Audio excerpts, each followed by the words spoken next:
Hi, my name is Bernard, and 2 years ago I had finally watched Into the Wild. When the credits rolled in, without much thinking, I promised myself that once I turn 18, I'll do something like Chris did. A few weeks later, I'd seen Kraig's movie from his journey to the secluded peninsula of Hornstrandir. Throughout the following months, a plan began to form in my head. I was sure that I wanted to go alone, that I wouldn't tell anybody about my journey, and that I wanted to make a short film out of it, documenting the trip. I treated this expedition of mine as a chance to see how well I do on my own, and sort of how independent I can be, because I'm slowly entering adulthood. So, as a freshly made adult, I graduated high school, wrote my exams, and booked the tickets. I left a letter for my closest relatives regarding where I'll be and when I shall be back. I thought that it would save me a lot of calls from my mom, but as you might guess, it didn't. But luckily or not, I had no reception there. Okay, so let's begin the story. Hornstrandir is located in the northwestern part of Iceland, a few hundred kilometers from the coast of Greenland. It lies on the Arctic Circle, and it's the last part of land before the North Pole. So it's the end of the world. There is no reception, no inhabitants, no shops, no nothing. Just you and a few other hikers dropped off by the boat. You versus the weather, the conditions, the heavy backpack in my case, your thoughts and the emptiness, and all other inconveniences. I took a plane going to Reykjavik, Iceland on June 17th, passed through passport and vaccine control, and got my COVID test done. Then, at 2 a.m. I arrived at the doors of Reykjavik domestic terminal, and a sigh of relief after receiving my notification that the test is indeed negative was immediately followed by panic and stress because the doors were locked. I forgot to check whether the terminal is open during the nighttime and paid the heavy price of spending the time on the pavement. It was very cold, and even after putting some layers on, I had to walk in circles to keep myself warm. The time was passing slower than ever. At those moments, I genuinely doubted the whole idea. I felt as if the reality kept just crashing my dream. I thought, if it's so cold down here in Reykjavik, how am I going to survive the nights up there in the north? Alone.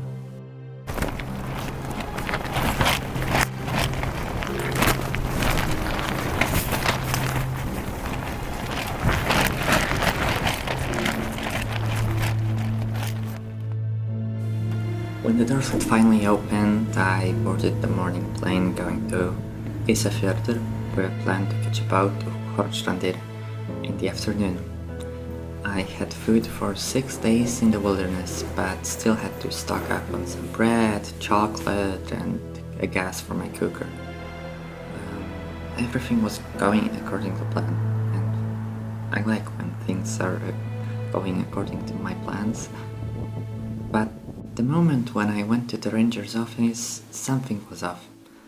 The lady at the front desk kindly told me that the northern parts of the reserve are impossible to go through due to large snow caps that made the ascent almost vertical. Apparently they hadn't seen that much snow in 30 years in this part of Iceland in the middle of June, but this also meant that an hour before departure I had to completely change up my plan that I was thinking about for almost the whole year. So it was another blow for my confidence, for how I felt on that day. Unfortunately though, I modified the trail, and after a visit in Borea Adventures office, a company that runs ferries to the peninsula, it was all set up. The new plan was doing kind of two separate treks, one in the southwestern part of the peninsula and one in the northeastern, and I would connect them by catching a ride with a boat. Yeah. Yo, Alpha. So yeah, that's a calf. That's a baby whale, baby humpback.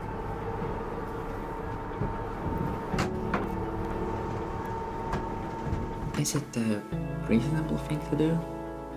I asked myself, boarding the ferry with two other hikers.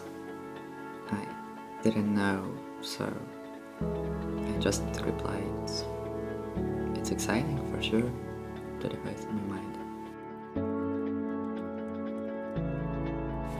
Just to give you a little insight, I had quite a lot of mountaineering and trekking experience, but I've never been on a solo adventure. There was always someone who could help, someone who I could talk to, and now I was alone, and I was carrying, as it turned out later, my overweight backpack. After a 2-hour boat ride, we arrived in sunny Hesteri. We got off and everybody went in his own direction. I took the track by the beach, hoping to get to Adelvik in around 5 to 6 hours.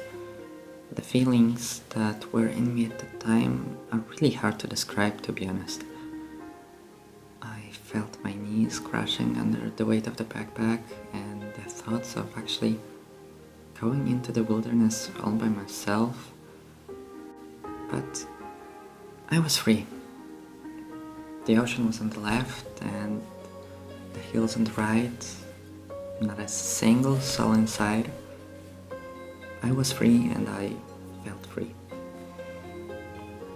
After maybe 30 minutes, I lost the track in some marshlands and had to cross a few muddy sections. I later learned that it was indeed my first warning and that I should pay a lot of attention to the trail, as I was one of the first hikers of the season. As the sun slowly kept setting down, I had to gain a bit of altitude and go through a few streams. Then those streams turned into rivers and it became more challenging. Luckily, my boots were still dry after these crossings, and around 9 p.m. I reached the pass, the highest point of the day, and finally had seen my camp for the night.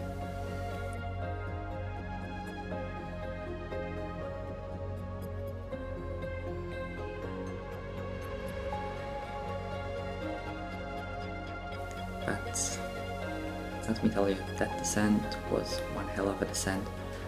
I lost the trail once again and struggled to find my way down. The snowy and slippery parts made it even harder. I doubted myself a lot during those times and my back hurt. My stomach was begging for some decent food, and I felt awful.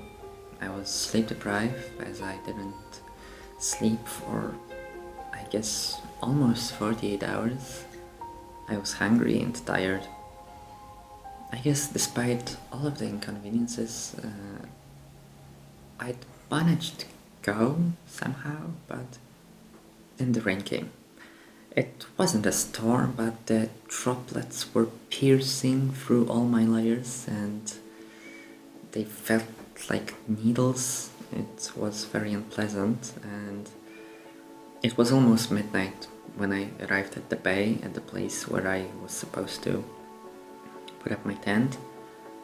The head of it simply didn't fit my jet boil. I was devastated. 2 days with no sleep, a whole day with no proper food, apart from some nuts and chocolate bars, and I was soaking wet. And most important, I couldn't cook anything. Most of my food for the week consisted of freeze-dried dinners and some oatmeal, so without gas and therefore hot water, I was carrying them for nothing. I felt as if the world was showing me how irresponsible am I for even considering going on such a journey. But I guess experiences are like a sinusoid. After each valley comes the peak. And the peak is the good stuff. And in my case, the good stuff was a decision to go out on a search of hot water. Half a kilometer from the camp, there was a little home with lights on. It surprised me as it was almost 1 a.m. And as it turned out, 4 friends from Reykjavik were spending their holiday there. I knocked on their doors and they saw me soaked in red Gore-Tex jacket, handing them an empty cup. We had a chat and they were frankly surprised that anyone came to Reykjavik that day. They gave me some boiling water so I could prepare my lamb rice for dinner at 1:30 a.m. I came back to my camp, prepared the food and quickly fell asleep. As far as I can recall, the night was quite calm. The steady wind kept blowing and the clouds covered the sun, so it was easier to rest. My way back was very dull. I put in my headphones to listen to some audiobooks, but I strangely couldn't focus on them. My back and my hips were hurting from all weight I was carrying around, and the weather got worse. It was rainy, snowy, and the trail seemed to get a lot harder. At 4 p.m., so an hour before the scheduled boat, I got to Hesteri and got lucky to meet the owner of the doctor's house, who made me a plate of mouth-watering pancakes. And also some hot coffee. At that moment I felt so blessed and happy, finally without a pack on my back, and I also asked him whether he has any spare bottles, but unfortunately he didn't. They might have some on the boat, he replied. Then, when the boat arrived, as you might guess, the captain also said that they didn't.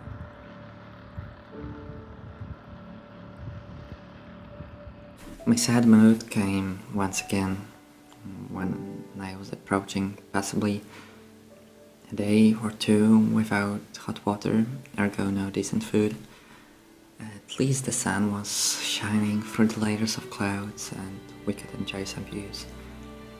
I was once again at the valley of this little sinusoid, and I asked myself, will there be another peak? I got off the boat and asked some hikers who were boarding it from Veidløsefjord whether they have any. The first guy said he has just the empty one. The second said me as well. The third didn't understand the word, and so I approached the last couple almost with no hope, but They took out a half-empty bottle from their bag. I was relieved and so happy that I almost hugged them at this rocky beach. That little blue bottle became a world to me. It was half full bottle as the positivity came to my mind. Ocean on one side, the Horn in the distance, and everything was surrounded by countless waterfalls.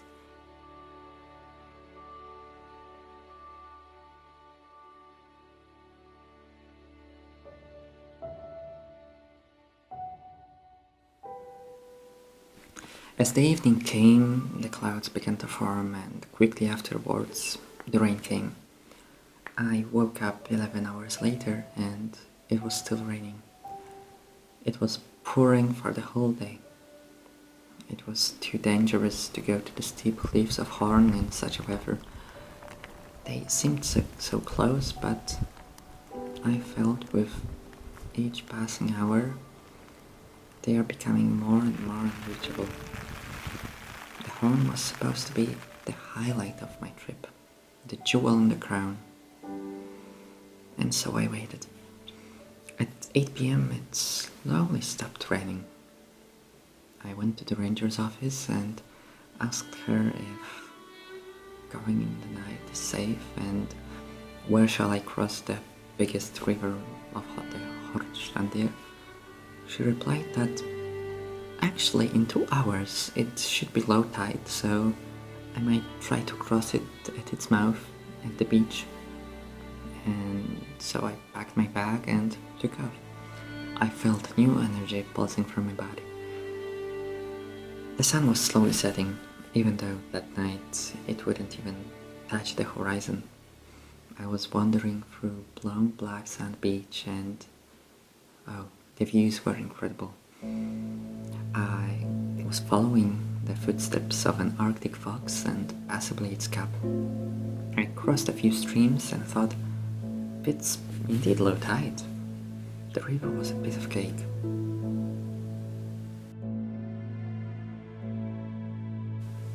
And then I saw the actual river.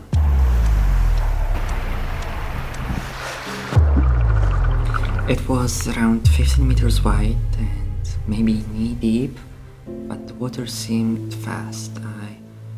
I decided to go fresh and stale. For those unfamiliar, I didn't take my boots and other stuff off because I assumed that I would get cold doing so and I would get wet eventually. So I took my hiking poles and stepped in. First few steps were kind of easy. The water was freezing cold, but I just had to put my feet firm and was slowly moving forward. Suddenly, with each step, I felt water rising almost to my waist, and my boots were starting to get stuck in the sand. It was something similar to quicksand, although I've never experienced it before. I panicked, I lost my balance, I fell into the water, and the stream was carrying me towards the ocean. The waves were crashing at the beach, and I was really panicking. I was scared. With all my strength, I somehow escaped. I was terrified. Luckily, I got all my gear with me. I was just soaking wet. At that moment, I knew crossing in this place would be impossible. I recall the scene from the movie that inspired the whole fucking thing. I was devastated, angry, and all other emotions were crumbling inside me. I had no choice but to go upstream to the other crossing. It would mean 3 extra hours. And I had no food for 3 extra hours.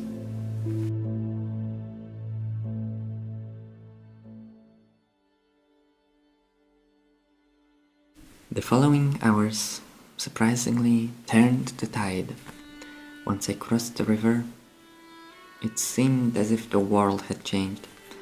I walked into the Icelandic paradise. The midnight sun, the waterfalls, the birds. It was really magical. You can see how shaky the footage is, but I was just amazed by these moments. It would be fair to say that it was the best time of my life.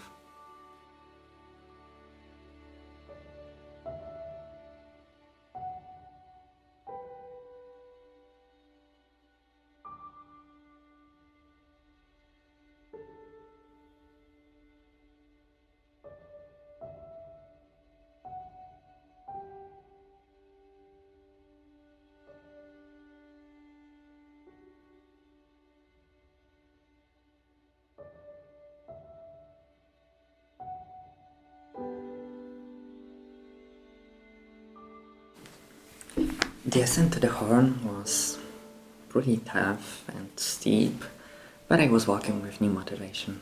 That night was really something else. I spent time exploring the place, wandering from cliff to cliff. I admired the birds, the mighty ocean few hundred meters below me, and it was wonderful. It was perfect time. I was alone, yet for the first time I didn't feel lonely. At one of those hills, I got reception and FaceTimed my dad. I forgot it was the middle of the night in Poland, but we both enjoyed it. We missed each other.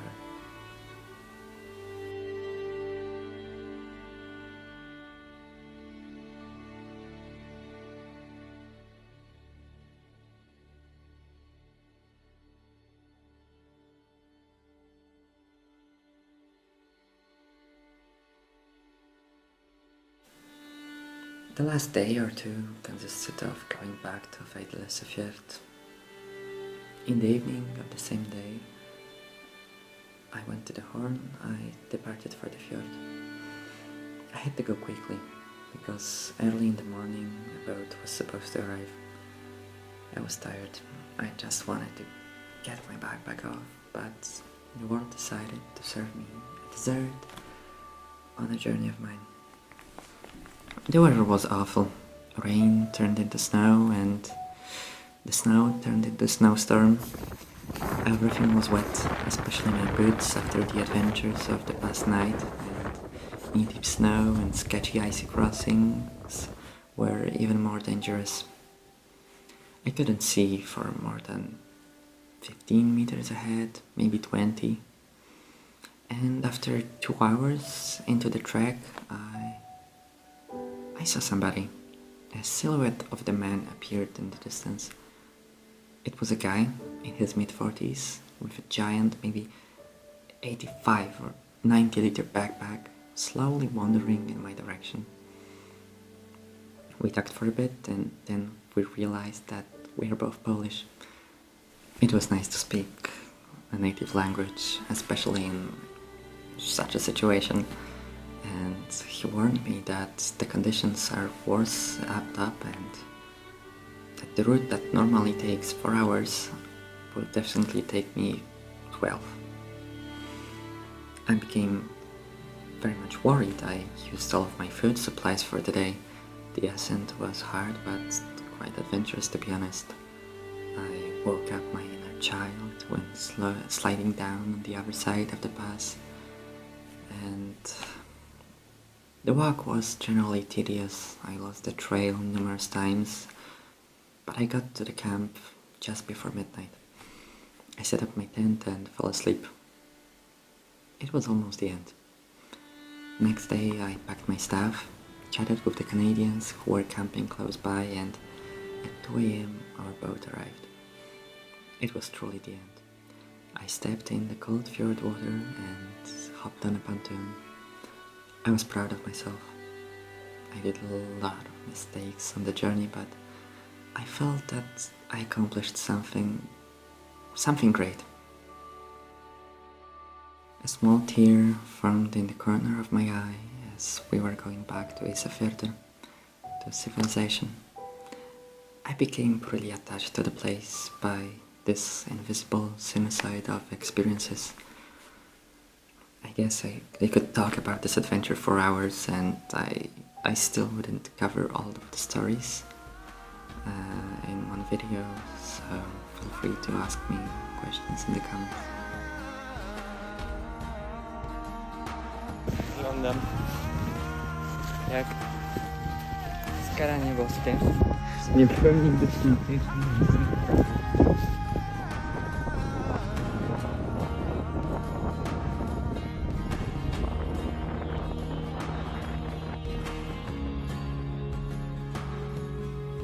Thanks for watching.